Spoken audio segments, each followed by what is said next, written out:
Welcome to BookHuddle. I'm your host, Karen Reader with Readgab. Today, our guest is John Schu, Yeah. author of the amazing Louder Than Hunger novel and verse, and then beautiful picture books. I think it's Ruthie Rose's Big Idea, the most recent. Yeah, it came out March 2025. So Okay, that's the and most then recent picture book. then the next one is her friend, right? Yes, Lily yeah, May. Lily May. It's called Lily May's Joyful Day. Joyful Day. So that's really fun. I like that the friends are in the, it Yeah. reminded me a lot of my kindergartner Yeah. because her best friend has two names as well and that she goes by, and just the way they interact, it reminded me so much of her. And so I read all the books to her. And all right, so John, tell us a little bit about you before we start, something besides that you're an Mm. author. Yeah, so I live in Naperville, Illinois, which is a suburb of Chicago. And I used to be a second grade teacher, and then I was a third grade teacher, and then I was a fourth grade teacher, and then I went to library school. And for 9 years, I was a school librarian. And I visit a lot of schools, and I always tell students that I feel most comfortable wearing the hat of a teacher, wearing the hat of a librarian, but I'm most comfortable wearing the hat of a reader. And I actually don't like talking about myself as a writer that much. So I'm glad that you asked me not to talk about myself as a writer. But yeah, I'm a reader. I'm a professional a reader. I think stories make our lives better and they make the Yes. world more beautiful. So yes. Yes, absolutely. All right, well, to get to know just something different about you, we're going to base it on a book. So Lynn Kelly writes these Hmm. just wonderful books about animals, and these characters develop connections to animals. Her most recent, Three Blue Hearts, about this octopus. So what is an animal that you have a connection to or just really identify with? So first, I love Lynn Kelly's books. I've done the cover reveal for I think all of her books, so Oh, I'm really glad that you brought her up. I most identify with a cat. yay! I love cats. I had a cat named Lou Grant for Okay. 18 years because I love the Mary Tyler Moore show, and so I had a cat named after a Mary Tyler Moore character. And I have two cats right now. I have a cat named Percy Jackson, Oh, and I have fun. a cat named Ramona Quimby, and I did not name them. They came to me with those names. Really? Yes, the Humane Society named them. And I was thinking about, getting a new cat after Lou Grant passed away. And I went to the local Humane Society's website, and I could not believe that there were two cats named Percy Jackson and Ramona Quimby looking for a home. And so, in many ways, I think I was manipulated into bringing them into my life. But they are so sweet. I think cats are so wise, and Yeah. I think cats are good reader of people, Yes. and I think cats just like make our hearts happy. So yes, a Yes. cat.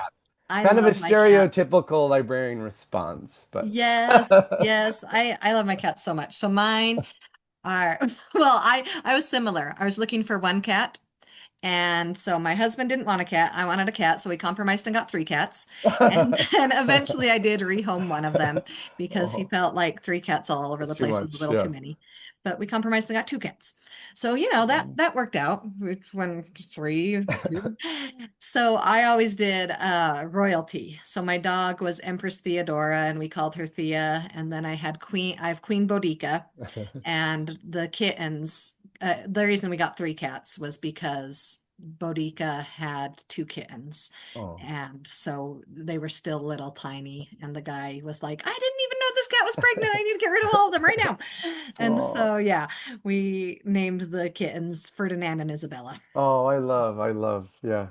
Yeah. I'm glad we both love cats. Yes, so fun. They love to read with me too and sit Oh. on me and stick their faces in the books. And I probably it's really that they want the attention, but we get a lot of cute pictures. Yeah. My son was reading a book and the cat comes and sticks its face right in there and it looks like it's reading and getting all into the story.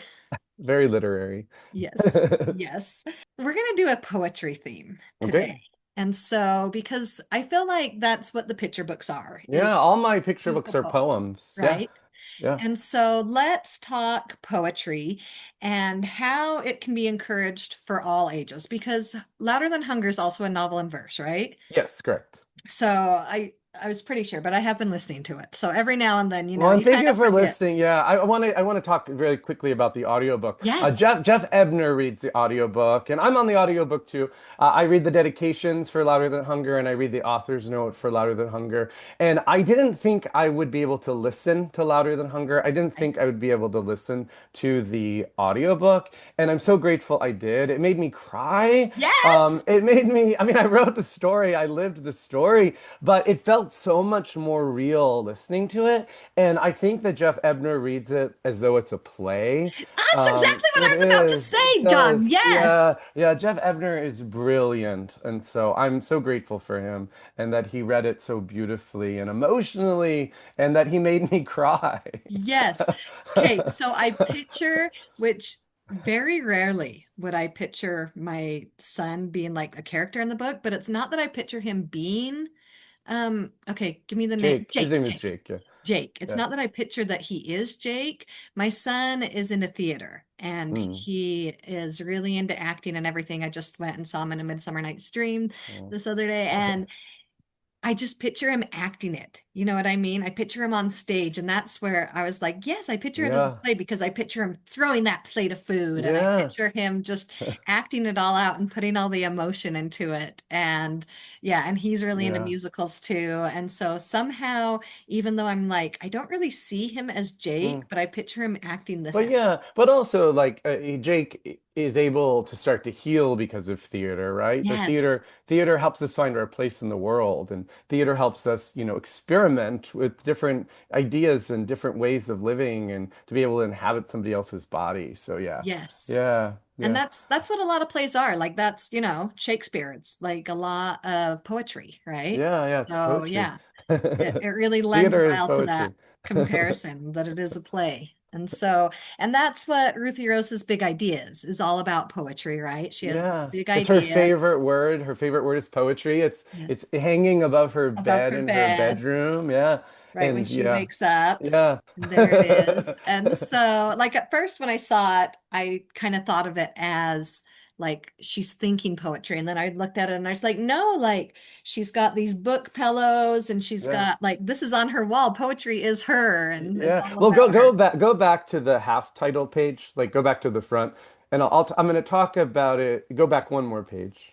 Yeah, this one right here. Yes. So, can I talk about this page as a way to Please. talk about poetry? So, the way that I talk about Ruthie Rose's big idea with students is I take them through a journey of how I discovered different poems at different times in my life. Nice. And I always start with 1981 because I Okay. was born in 1981. And I bring Nice. up the year 1981 and I say, what year is this? They all say 1981.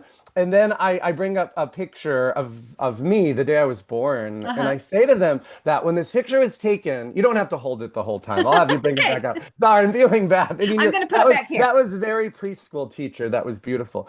And I say to them, this is the very first photo ever taken of me. And when that photo was taken, I didn't know that I would grow up to be a New York Times bestselling poet. And Yes. then I bring up the year 1988, and I promise I'm going to connect it back to that page. And then I bring up the year 1988, and I bring up after that two book covers, which are A Light in the Attic and Where the Sidewalk Ends. Yes. And almost every child reacts to that, and every adult in the room usually reacts to those two books because that's how so many of us discovered a love of poetry. Yes. And I tell them that the 1988 is the year that I learned the word poetry and the year that I fell in love with poetry. And then I talk to them about how in 1990, I had an amazing teacher named Dr. Mary Margaret Reed.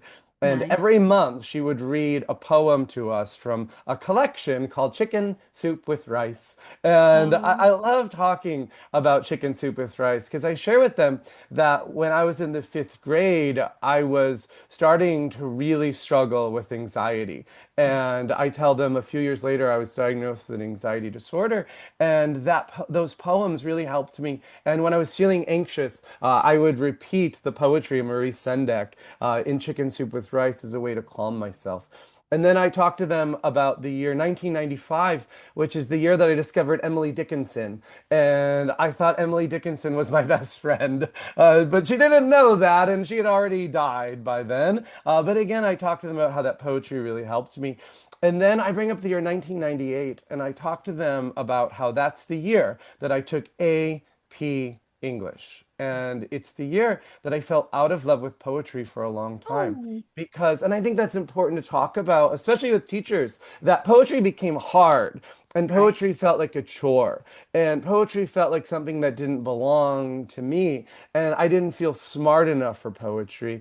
And I teach children's literature at Rutgers University. And so many of my students come in to the poetry module with anxiety and Yes. with baggage, and they have a bad relationship with that P word. And I love talking Keyword. that P word poetry. And why? Why do you have a bad relationship with it? And it's often because poetry was overanalyzed. Right. You And have to then, sit there and pick out yeah, each word and, exactly. And then I come back to, then I end with the year 2001, which was the year that I read Love That Dog by oh, Sharon Creech. yay, Sharon And, Creech. and it was the year that I read Out of the Oh, I've got Dust. that on there too. Yes. And both of these books are novels in verse. And And I, before novels in verse were like as popular as they are now. yeah, and I found my way back to poetry because of these two. Now, back to that page that you were holding so beautifully. Yes. I tell them that when I wrote Ruthie Rose's Big Idea, I imagined in that illustration, in that moment, that she's about to go to sleep, and before Yes. she goes to sleep,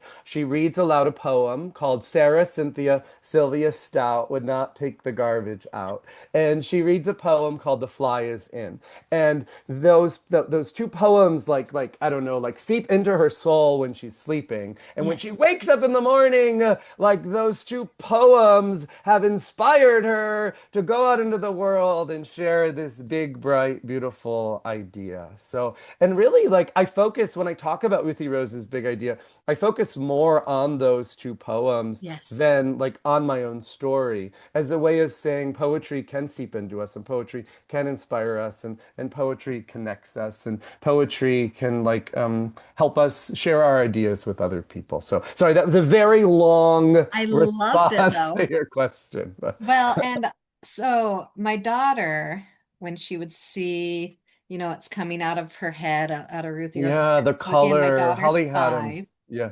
And let me find a really good one where it really flows. Sorry for those who are just listening on the Oh, traditional, yeah. but you see it flowing out of her head as she's, thinking about it and sharing it. And my daughter says, "It's magic." It And it, I said, it "Yes, isn't that what poetry is? Is it is magic?" It is. Yeah, I love how the idea gets bigger and it gets brighter and it gets more Yes. beautiful and it yeah, Holly Adams' art is so gorgeous. Yes. Yeah. And that's just the way it makes us feel. I think that the images, that's what we're feeling in our head. I like how you described, what you pictured it would be. Yeah. So, can you share with us about the experience of working with the illustrator while we're on this topic of how it Yeah. felt to see after you send the words, how it felt to see them created into images? Yeah, I've felt so lucky. I've worked with the most brilliant illustrators for all of my picture books. So I'm going to talk about the three picture books behind you, which Okay. are This Is a School, This Is a Story, and Ruthie Rose's Big Idea. I wrote This Is a Story first, Hmm. although This Is a Story came out after This Is a School. So I wrote This Is a Story in 2017, and I sold it in 2017, Yes. and it came out in 2023. Okay. And that is because I waited 6 years for Lauren Castillo to illustrate it, to be able to get to it. And it was worth it because I knew that Lauren Castillo understands my heart and she understood the poem and that she would be able to create the actual story because Yes. my poem is so spare and like it's really there aren't characters that in the poem, but Lauren Castillo was able to create this entire world which takes place in a library. And her art is, I don't know, beautiful and stunning. And she was the perfect illustrator for that book. This is a school, which is my poem Mhm. about a school, and it's my love letter to school, is illustrated by Veronica Miller Jameson. Yes. And she's the person for that story. And her background is she was a textile Mhm. designer, and she worked for Lily Pulitzer, and she designed dresses. And all the Goodness. clothing that she created for all the kids, I think makes the story even richer, and Yes. all of the And I personality. noticed that actually. I was thinking about the clothes, and so that is so Yeah, cool yeah. that you The say that she clothes, designs I dresses. know she does. She's a fashion designer, Wow. and like you learn so much about the characters in that book because of their clothes. Yes. Yeah, Oh, yeah. that is so neat to know.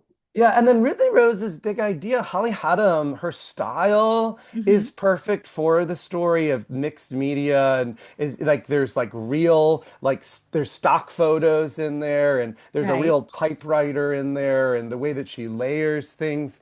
And the characters I think are very like Muppets looking. They Like do. Ridley Rose looks like a Muppet. And I love the Yes. Muppets, which I loved. And there's so much color and brightness, and I can't imagine anyone else illustrating those three books. So did you So get yeah. involved with choosing the illustrator then? Well, in my contract, I have consultation, and Okay. so Karen Lotz was Mhm. the editor of those three books, and Nice. I love how we worked on selecting the illustrator. For each book, I created a PowerPoint presentation of different illustrators who I thought were a good fit, and Nice. Karen did something similar, and then we sent it to each other at like the same time. And thankfully, we had overlap. We had Oh, good. overlap of Illustrator, and yeah, so it's really fun thinking like visually who can bring this to life. This Yes. is a theater, which is the third book in the This Is Us series, is currently being illustrated by Jamie Kim. Yeah. And I've seen two rounds of illustrations, and it's her background in theater and dance you can feel on every spread. So I'm very Oh. excited for This Is a Theater to come out in 2027. Oh, I am excited about that. So, when you said some people come into your class, like poetry just gives Mm, anxiety. So, the writing, that's not the anxiety thing for me. Like, I love words, I love writing, music when it mm, comes, like, if somebody asks me to sing. So, once I tried to join my church's choir with my husband, and I went to the practices, and then the day it was time to go up, I was just like, nope, can't do it. I like it gives me such mm. bad anxiety to like try to To sing, but my perform that, yeah. sons, two of them are into musical theater and they sing, and so I get that joy of theater through Through them them, and getting to yeah. do volunteer backstage and be there. And he just did this all-state honor choir that he performed at this Bravenel Hall, that it was just this big thing, and it brings me such joy, and it's lowered my anxiety, Yeah, and I'm oh, excited for yeah. that book. Well, That makes me excited. in the way that I wrote the poem for This Is a Theater Uh-huh. is to honor everybody involved, right? Like the Nice. people backstage, Because that's me and the behind you the know scenes. the director and the ushers and the people in the audience, right? That Yes. theater is community, and Oh, theater is yeah. connection, and so much that I've learned from sitting in an audience, being a part of an audience in a theater. So much that I've learned in the darkness has helped me, like in the way that I create presentations for students and the journeys that I take them on, without it being performative in any way, but it's all theater. Yeah. And I really don't like the word assembly. Like when people say, well, they'll be like, John Schu is going to be in the gym for the assembly. I'm like, they're not assemblies, they're experiences, Nice. right? They're experiences. And that's what theater is. Theater is an experience Yes. of light and sound and connection. Yes. And Yeah. I love the line, and it's brought up multiple times in Louder Than Hunger, that reading aloud is love. Oh, reading aloud is love. Miss Burns says that. Miss Yes. Burns used to be an elementary school teacher, and Jake meets her at the nursing home where he volunteers. Last week, we're recording this in February, Yes. so last week was still January 2026, and I met 3,000 students last week in Laredo, Texas. And one of the middle schools that I went to, all of the teachers were wearing custom-made T-shirts that said "Reading aloud is love." Oh, my And heart so it good. was done in the Rent font. And in Louder Than Hunger, Jake like really starts to Grandma. heal, yeah, after listening to the musical Rent. So it made my heart really happy to see all these Oh, teachers. I thought you said it's in red. Oh Red, no, red. no, no, Yeah. Rent the Yes. musical. But no, but the shirts were red. The Because of shirts were, grandma. yeah, Yes. yeah, Her yeah. red So colors. so the Oh, shirts were the font that was used was the Rent font from Rent the okay. musical, and then the shirts were red in honor of Jake's grandma. Yes, they had Yeah, so many symbols going on with that yeah, shirt. yeah. It Beautiful, was beautiful. beautiful. So, and I do feel like so poetry is this way of expression, and through whether it be in theater or song, poetry can Mm. be Yes, poetry's sung. music. Yeah. And it is love. It is sharing love, our love with others. It's a way to communicate that. And Yes. so can you share what poetry has done for you, John, in your life? Yeah. Well, yeah, like as a child, poetry brought so much joy. As a child, as a teenager who struggled a lot, we haven't really gotten into what Louder Than Hunger is, so I'm gonna very Yes, quickly please. talk about it. So, Louder Than Hunger is about a boy named Jake Stacy, and my name is John Schu, and Jake Stacy and John Schu have the same initials, and that was intentional. And 95% of what happens to Jake Stacy in Louder Than Hunger really happened to me, but I decided not to write a memoir. I wanted to be able to play with the truth a little bit. But Jake Stacy is diagnosed with obsessive compulsive disorder, an anxiety disorder, depression, and anorexia nervosa. And I love talking to elementary school kids, not about Louder Than Hunger. I don't talk to elementary school about Louder Than Hunger, but I do talk to them about being diagnosed with obsessive compulsive disorder when I was a little bit older than they are currently.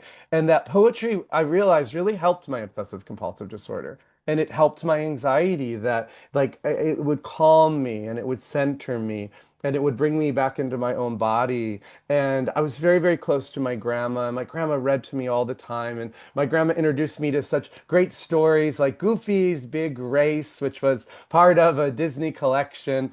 And in that book, there's a refrain, which is slow and steady, steady and slow. That's the way we always go. And that's a poem. Yes. And like from age 7 through like high school, I would repeat that. So I realized poetry has always helped center me and has always calmed me and has always helped me express myself. Again, I didn't know I grew up to be a poet. I've written like 8 books that are poetry, and I still feel weird calling myself a poet because it can sound a little bit pretentious. But Okay. I'm trying to own that I'm a poet. Yes, own it, John. I am a Yes. poet, and I didn't know it.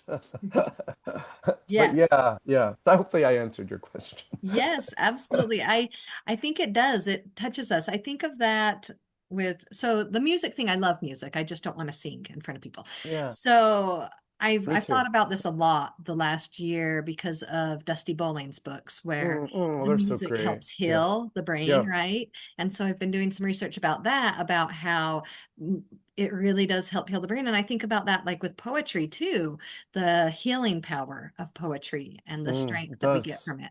And Yeah, how yeah. powerful it Poetry is. really helps.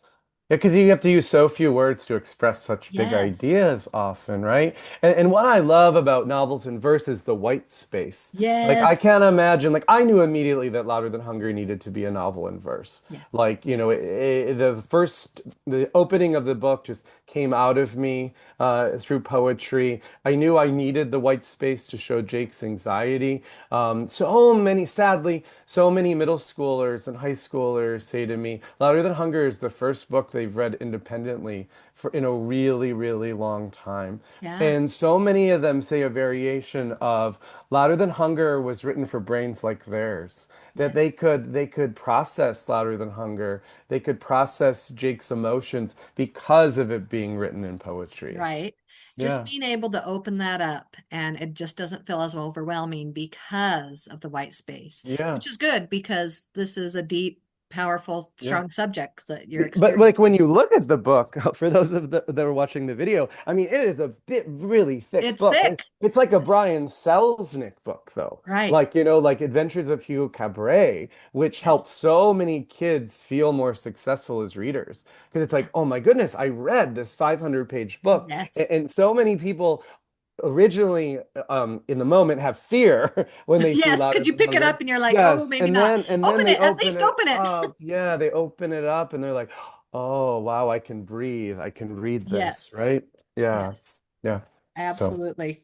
Okay, so can you tell us, have you seen a personal experience where maybe a child shared this with you? I guess you did just talk about some high schoolers and things yeah. where they shared how one of your poems, your books impacted them. Yeah.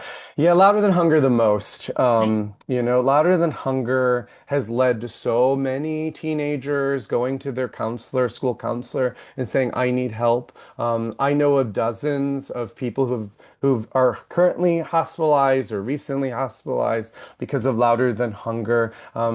Teens slip me notes all the time. Teens send me emails all the time. Nurses and counselors and psychologists reach out to me.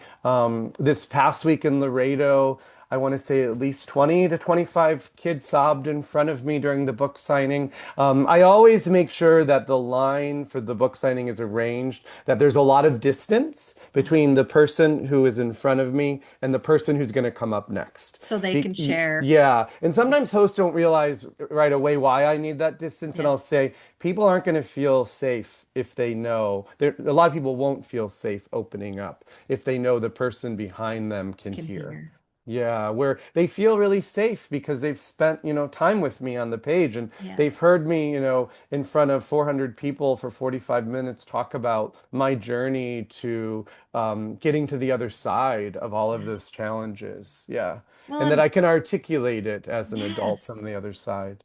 And I think that they want to share that special thing with you. They probably They want to do. thank you and then they want to Yeah. share that they're like, wow, I need to share what I've had with you Yeah. now. And sometimes they can't articulate it, but they just let Yes. me know. It's like at the end of the day, I have all these little notes in my pockets Oh, because they can't say it out loud in the moment, but they want me to know. But I know, like I can look out at a room and feel hurt and I can feel pain, and it's a gift and it's a curse. And during my presentations with all ages, I give away books throughout the experience. For my middle school presentation, I give away 40 books throughout the experience. And I look out and I know immediately whose heart needs that book in that moment and who needs a boost and who needs a little extra time, to connect. nice. Yeah, and it Oh, all nice. is because of, yeah, poetry. Right? Yeah. Oh, I love it. What about those that maybe they don't have that emotional thing that they're thanking you for? What about those readers that it's like they're not feeling seen? Why Yeah. is that book for them then? Yeah, but they'll often say, I hear this all the time. Like, Yes. they'll say, I've never struggled with an eating disorder, Right. or I don't have an anxiety disorder, but my mom does, Yes. or my sister does, or my cousin does, or my friend does. And I better understand what they're going through. And Yes. I feel that I'm speaking through them. They'll say, I feel that I'm a more patient person or a more understanding person. Yeah, And we that need that. comes up a lot. Or some just last week, this eighth grader said, I didn't really like your book at first. Like, I didn't want to read it. But then when I got to the middle part, it got really good and I loved it. And it's like, so you don't know where they're going with that in the Like, well, beginning. thank you. I know. But yeah, yeah, even yeah, I love that so many people say like I didn't think I liked books, but I like your book. Nice. That's Yeah. that's a good Yeah. compliment. And walking down the hall at school, they don't know who is going through something like that, Yeah. but them being a kinder, more compassionate person is a powerful. Yeah, yeah, yeah, Yeah. very much so. Yeah. All right. So, how can the educator, the parent, the librarian, how can they use your books to Yeah, help share poetry or a love of reading with I kids? think by reading them aloud, right? Reading aloud is love, as we said before. I think like the read aloud is the most important part of the school day. And sadly, like a lot of librarians have been told, like, don't read aloud too much, or read aloud has been taken out of a lot of the scripted curriculum. And that makes Yes. me so, so sad because I think, better come together as a community through a shared reading experience, Yes. right? KHC Camillo is I know you've interviewed her. Yes. KHC Camillo is one of my favorite people on the planet. And I was on the committee that selected her to be the national ambassador for young people's literature. Nice. And Walter Dean Myers was on that committee as well. And earlier today, earlier during our conversation, I mentioned Love That Dog, Yes. which is like, Walter Dean Myers is a character in this book. And when I was in that room with Walter Dean Myers, he actually signed my copy of Love That Yay. Dog. But all right, I need to connect it all together. Sorry. Okay, okay. I'm We're going through coming. the We're getting maps of there. my brain.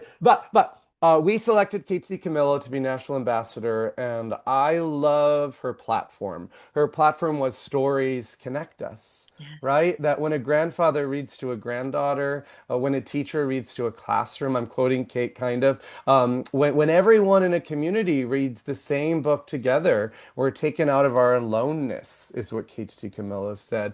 And I love when I was an elementary school teacher that the characters that we spent time with, the characters who my students and I spent time with, became friends and they became part of our classroom. And we would refer to them as though they were a part of our learning community, as though they were actually in the room. And I think the best way to experience poetry and to build community is by reading aloud. Yes. Yeah, sorry, that was windy. No, it's perfect. It's perfect. My brain is very much the same. Picture books. Yeah. So Oh, many all people ages. read Yeah. picture books pre-K through 3, and then they're like, and we're done. Mhm. Tell us the Yeah. place picture books have in the upper grades and Yeah. how we can Oh, use them. yeah, all picture books are for everyone, right? Like as a school librarian, I taught my students, as many librarians do, the E does not stand for easy. It stands for everyone or Yay. everybody. When I do middle school visits, I talk about my picture books briefly and I give away copies. And I'll say, does anyone in the room have younger brothers or sisters? And you're going to read this to them tonight. And I'll sign it for your sibling. But 99% of the time, once that eighth grader is in the signing line, they say, can you please sign it for me? Not for Yay. my little brother or sister.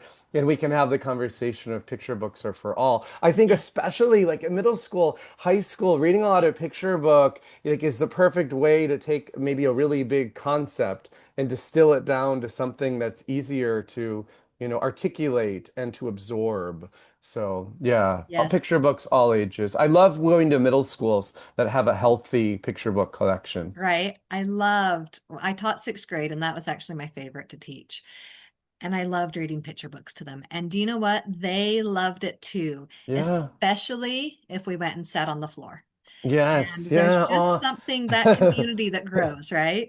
Yeah, I know of a few AP English classes that use this as a school. I mean, they dissect the poem a little bit, the way I use Right. commas and things like that, which is great. But the AP English teachers that I've heard from have used it as a way to talk about what was missing from your high school experience, like the Nice. affective side of school.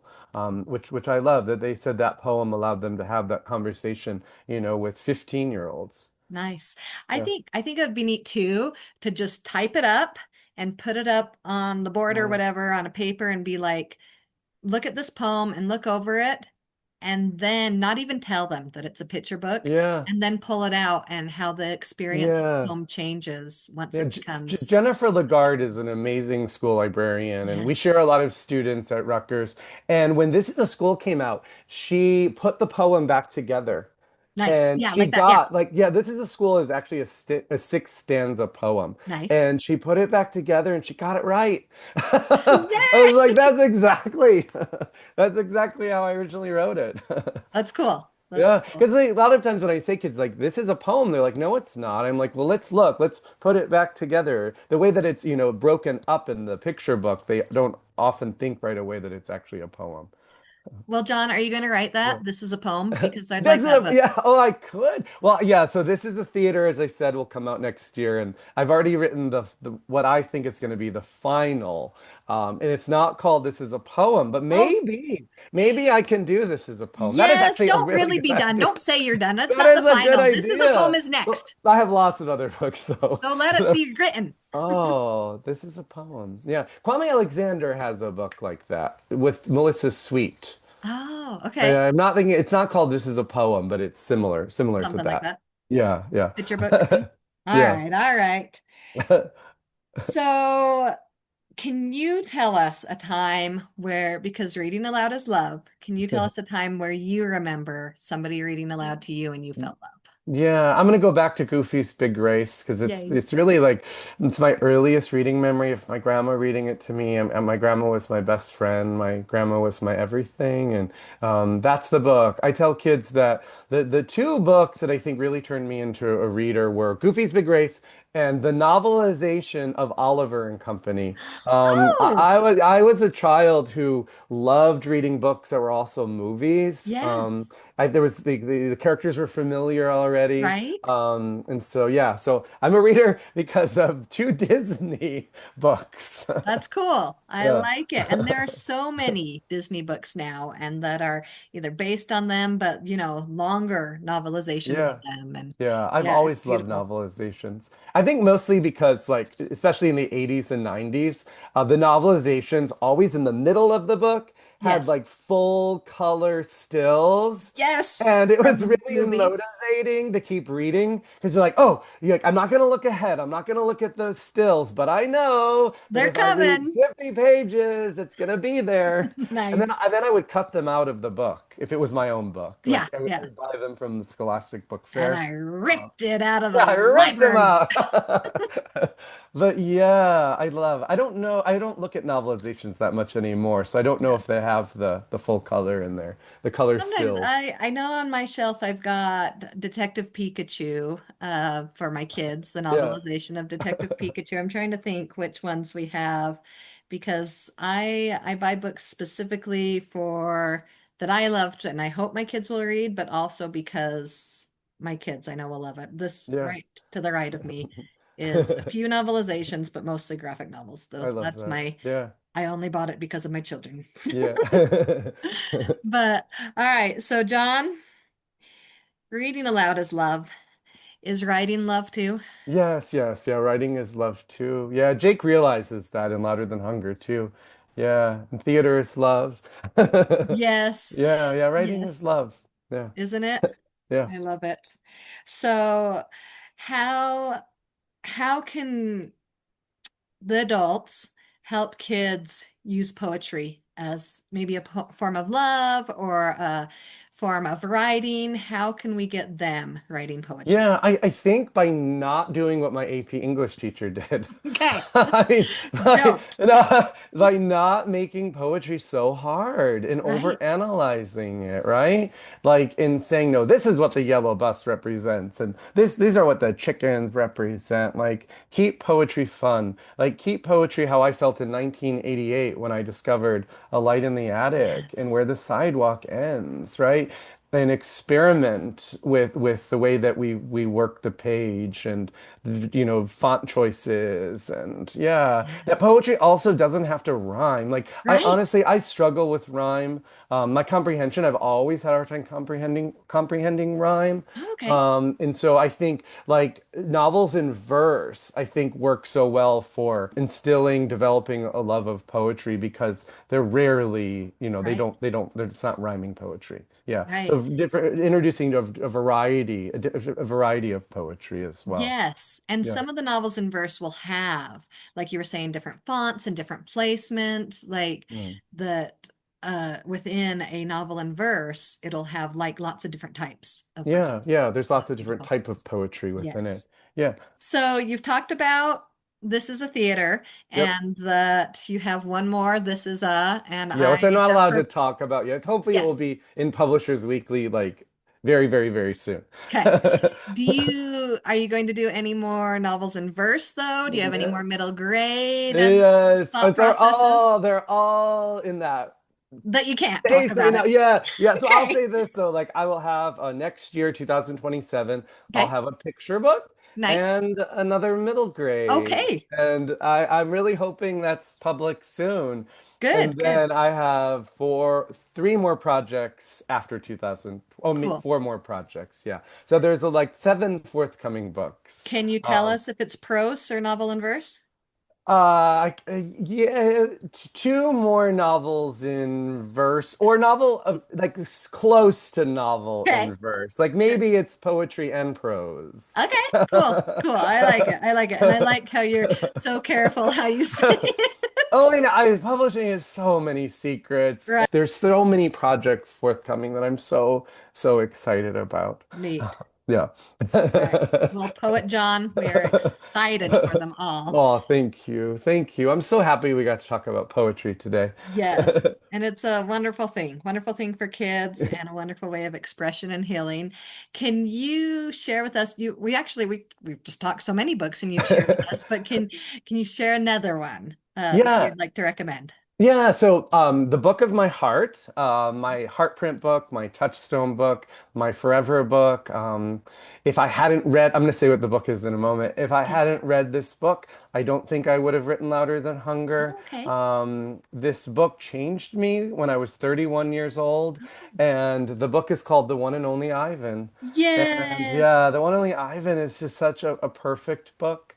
It's almost a novel in verse. Right. I felt a lot like Ivan when I was a child. I felt stuck and I felt lonely and I sulked a lot. Oh, And I've given away probably 78,000 copies of the one. I'm not making that number up, about are you serious? 78,000. Yes, 78,000 copies. I have 4 pages in the paperback edition of the one and only Ivan in the back of the book. I wrote a letter that's in the book. Yeah, Ooh, that book is a big part of every presentation that I give, and it makes my heart so happy that on the first printing of uh-huh. Louder Than Hunger, Catherine Applegate's blurb is on the cover, and so to have the one and only Ivan on the cover of Louder Than Hunger just like felt like full circle moment. I love that. I Sorry, love that. Catherine, they took her blurb off for the second printing, but it's Oh, on the okay. first printing. Well, and then Kate DiCamillo does a foreword. I know. I know. So It was beautiful. like my favorite teacher giving me an A plus. Right, right. Oh, I love Yes, it. Kate Camilla's forward in Louder Than Hunger is so perfect, and it is the perfect way, in my opinion, to book talk Louder Than Hunger.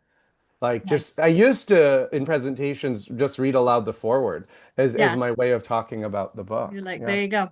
She said it. Yeah, there It's it done. is. Love it. I love it. So Oh yeah. my gosh, that's beautiful. Well, thank you so much, Oh, John, for thank taking you the time to so talk to us much. today. Thank you for going on a journey with me Yes, through the maps of my absolutely. brain. Thank you. Thank you. I hope that you enjoyed this interview with John Schu as much as I enjoyed talking to him. I hope that you have found ways that you can use poetry more with your children. If you enjoy this podcast, I'd appreciate it. Could you take a second and rate and review BookHuddle on your podcast platform?